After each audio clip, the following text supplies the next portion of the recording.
Morning guys, আজকে একটা নতুন ভিডিও চালু হচ্ছে। তো কালকে আমরা রাতে ডিস্কিটে থেকে গিয়েছিলাম এই রুমটার মধ্যে। তো এই হোটেলের নাম হলো জাম্বালা গেস্ট হাউস। তো এই রুমটা আমাদের কাছে কালকে প্রাইস নিয়েছে 1000 টাকা। তো প্রাইস হিসেবে খুবই ভালো রুম দিয়েছে। তো ওনার যে আছে ওনারও খুব ভালো মানুষ, ওনার সাথে একবার কথা বলবো, চলো। তো এই দেখো হোটেল, কালকে আমরা এখানে ছিলাম। এটা হলো জামবালা গেস্ট হাউস, আর নতুন করে রেস্টোরেশনের কাজ হচ্ছে এখানে। আমরা নিচের রুমে ছিলাম, আর অ্যাম্বিয়েন্সটা খুব ভালো এখানকার। নিচটাতে পার্কের মতো সিস্টেম করা আছে, আর মেন গেট ওটা, কিন্তু আমাদের পার্কিংটা যে আছে পার্কিংটা পিছনে আছে, ঠিক আছে। আর এই যে এই পাশ দিয়ে যে হোটেল ওনার খুবই ভালো মানুষ, আমাদেরকে অনেক দিক থেকে হেল্প করেছে, কোথায় গেলে ভালো হবে, কী করলে ভালো হবে। Hello sir, good morning. Good morning. Very very good morning. आप लोग ठीक हो?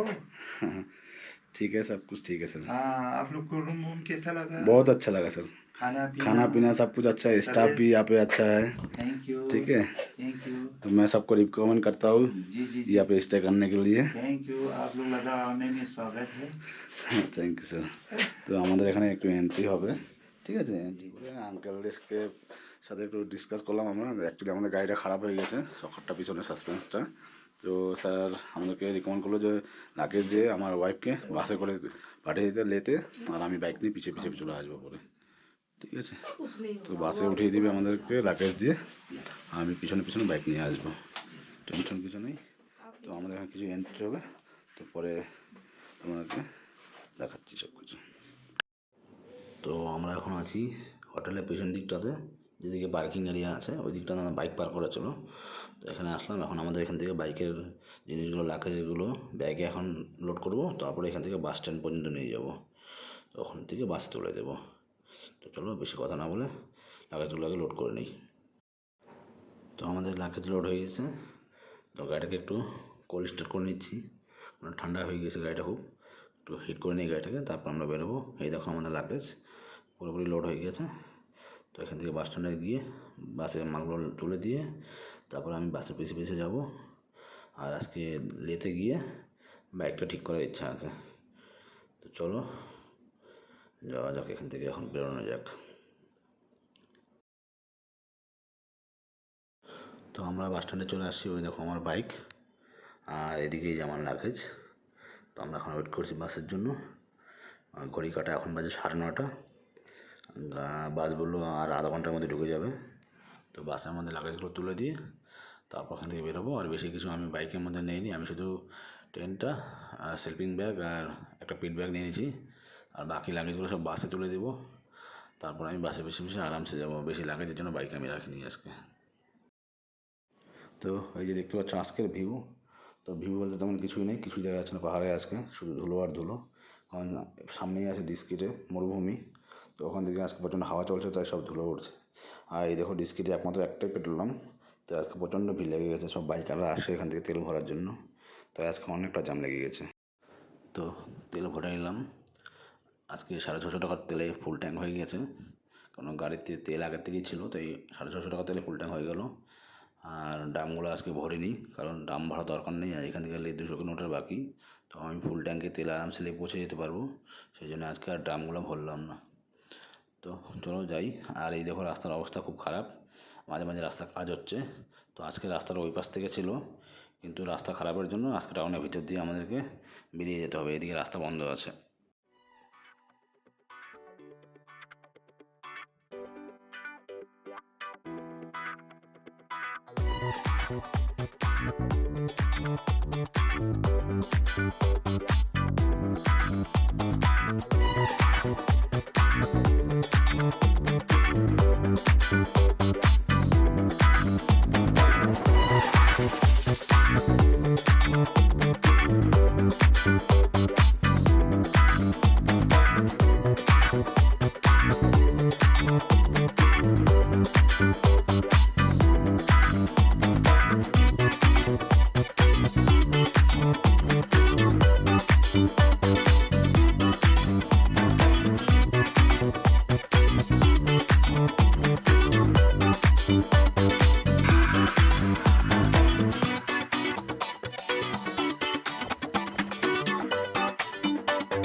তো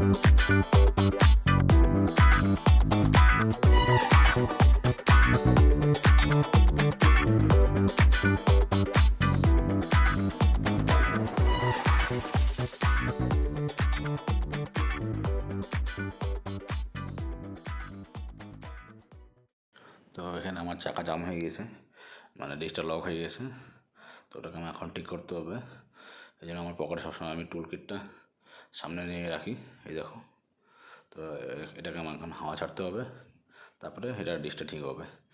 আমাকে দুদিন থেকে এই গাড়িটা এই প্রবলেম দিচ্ছে, শুধু ডিসটা লক হয়ে যাচ্ছে একটু পর পর, হাওয়া ছাড়তে হচ্ছে আবার ঠিক হচ্ছে। এই জন্য আমার টুল কিটটা পকেটে নিয়ে ঘুরতে হচ্ছে। কালকে থেকে মোটামুটি 6-7 বার এরকম প্রবলেম দিয়ে দিয়েছে, বারবার করে হাওয়া ছাড়ছি তারপরে যাচ্ছে। দেখো এই যে আবার হাওয়া ছাড়লাম, এখন আবার মোটামুটি 50 কিলোমিটার চলবে, তারপর আবার সেম প্রবলেম দেবে। তো চলো দেখা যাক কতদূর যেতে পারি, সামনে আবার ঠিক করতে লাগতে পারে। তো এখান থেকে বেরোই আগে। আর রাস্তার অবস্থা খুবই খারাপ, দেখতে পাচ্ছ তোমরা। এই রাস্তায় গাড়ি চালালে দুদিনে গাড়ি নষ্ট হয়ে যাবে। এই জন্য আমি লোকাল যে লোকগুলো দেখলাম এদিকের ডিস্ট্রিক্টের, মোটামুটি সবাই বুলেট গাড়ি চালাচ্ছে, নর্মাল গাড়ি কারো কাছেই নেই। আর রাস্তাটা দেখো, রাস্তাটা ঠিক করবে, এই জন্য হয়তো আমার হিসেবে মনে হচ্ছে যে রাস্তাটা খুঁজে নিয়েছে প্রথমে একটু জেসিবি দিয়ে, এরপরে ঠিক করে বানাবে। আর এখানে আমি যত গাড়ি কালকে থেকে দেখলাম সব 350 সিসির উপরে বাইক, নর্মাল বাইক আমি একটাও পাইনি। লোকালরা যারা আছে তারাও নর্মাল বাইক ইউজ করে না, সবাই 350-এর উপরেই। আর আমি দেখলাম সব এলএ নাম্বার, মানে লোকাল লে নাম্বার, যারা ট্যুরিস্টরা এখানে আসে তারা দিল্লি মানে লে থেকে বাইক রেন্ট করে তারা এদিকে আসে হিমালয়ান নিয়ে। নিজেদের বাইক যেগুলো নিয়ে আসে যারা, তারা লেতে রেখে দেয়, ওখান থেকে লে নাম্বারে যে বাইকগুলো থাকে রেন্টেড বাইক, ওগুলো বাইক রেন্ট করে তারপরে এদিকে আসে। কালকে থেকে আমি মোটামুটি যতগুলো বাইক দেখেছি সব এখানকারই লে নাম্বারের প্লেট, হিমালয়ান ছাড়া আমি কোনো গাড়ি কালকে দিতে পারিনি। আর সবাই যারা আসে এখানকার নাম্বার গাড়ি নিয়ে এখানে আসে।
কতটা জল। আগের দিনে যাওয়ার সময় দিক দিয়ে জল পেয়েছি, আজকেও যাওয়ার সময় জল পাচ্ছি, কিন্তু জলটা আসছে কোথা থেকে সেটা বুঝতে পারছি না। জল কিন্তু অনেকটাই আছে রাস্তার উপরে। আর দেখো এখানে কার সার্ভিসও আছে, কোনো গাড়ি খারাপ হলে গাড়ি ঠিক করে নেওয়া যেতে পারে। আর জলটা এতটাই বেশি যে এখান থেকে জোরে গেলে ল্যাকেজগুলো যা আছে সব বেশি যাবে, তাই পা তুলে নিয়েছে উপর দিকে, আস্তে আস্তে জলটাকে ক্রস করতে হবে।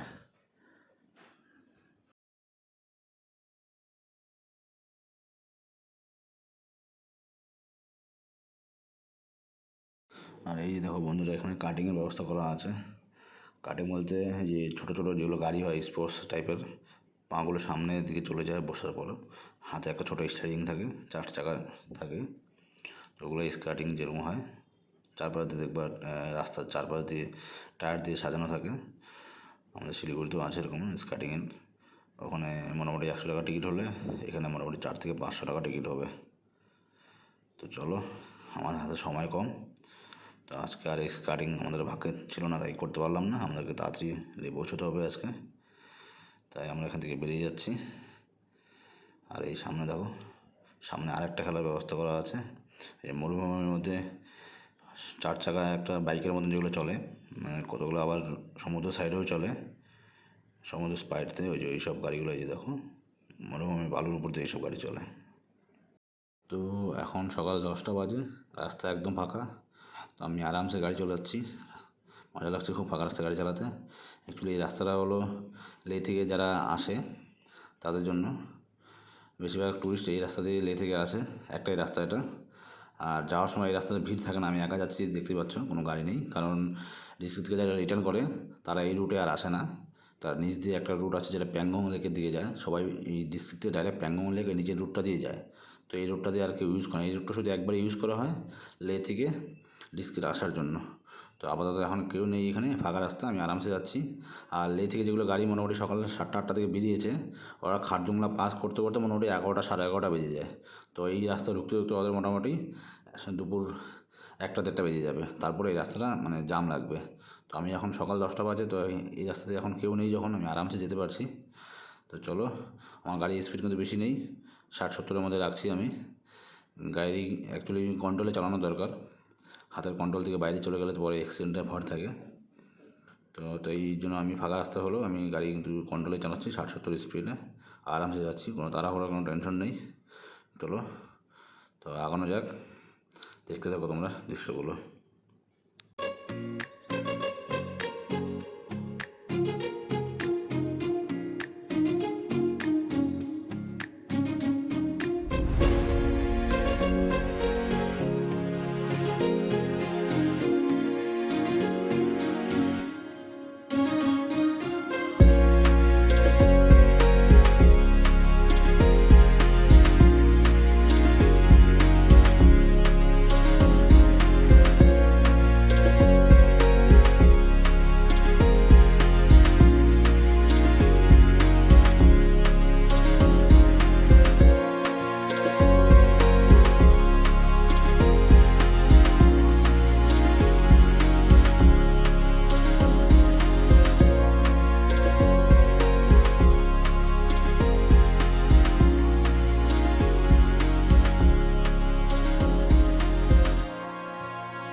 তো বন্ধুরা, এটা হলো নোবরাবাড়ি।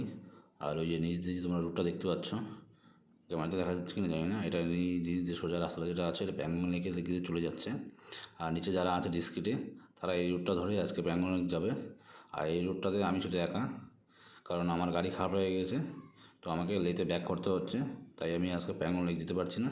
তো আমাকে এই রুট ধরেই লেতে ব্যাক করতে হচ্ছে।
এখান থেকে নর্থ পুল্লু এখনও 12-14 কিলোমিটার বাকি আছে, যেখানে আমরা আগের দিন চা বানিয়ে খেয়েছিলাম সবাই মিলে।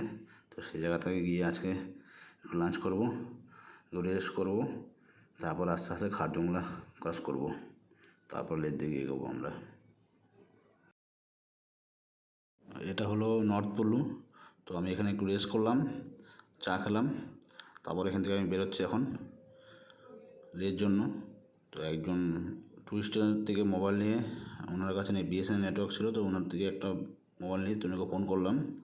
তো বললো ওদের গাড়ি খারাপ হয়ে গেছে পিছনে, 30 কিলোমিটার পিছনে আছে, আসতে মোটামুটি 2-2.5 ঘন্টা লেট হবে। তো আমি ভাবলাম এখানে 2-2.5 ঘন্টা বসে থেকে কোনো লাভ নেই গরমের মধ্যে, তো আমি একটু এগিয়ে যাই, যদি সম্ভব হয় তো গাড়িটা আমি লেতে গিয়ে বানানোর চেষ্টা করি। তাই আমি এখান থেকে বেরিয়ে পড়লাম রেস্ট না করে। চলো দেখা যাক এতে গিয়ে গাড়ি বানাতে পারি কি পারি না সেটা তোমাদেরকে বলবো। তো আমরা শেষমেশ পর্যন্ত একটা হোটেলে এসে উঠলাম। অ্যাকচুয়ালি অনেকটা লেট হয়ে গেছে, তনুর আসতে মোটামুটি 6টা বাজিয়ে দিয়েছে। তারপর আমরা সেই আগের দিনের হোটেলটাতে গেলাম, এখন রুম ছিল না। তো অনেক খোঁজাখুঁজি পর ওর একটা তনুর একজন চেনা জানা কেউ লেতে ছিল, সে কন্ট্যাক্ট করে বললো যে এই হোটেলে আসো, আমরাও এই হোটেলেই আছি, একটা রুম ফাঁকা আছে। তো সেখানে আসলাম এখন। এই দেখো তোমরা দেখতে পাচ্ছ রুমটা এখন মোটামুটি 1000 টাকার মধ্যে রুমটা ভালোই দিয়েছে। তো আজকে রাতটায় এখানে থেকে যাব। তো কাল এখান থেকে আমরা বেরিয়ে যাব, গাড়ি ঠিক করবো সকালবেলা, যদি গাড়ি ঠিক হয়ে যেত ভালো, না হলে রেন্টের গাড়ি নিয়ে আমরা এখান থেকে বেরিয়ে যাব প্যাংগং লেকের দিকে। তো সেই ভিডিওটা তোমরা দেখতে পারবে।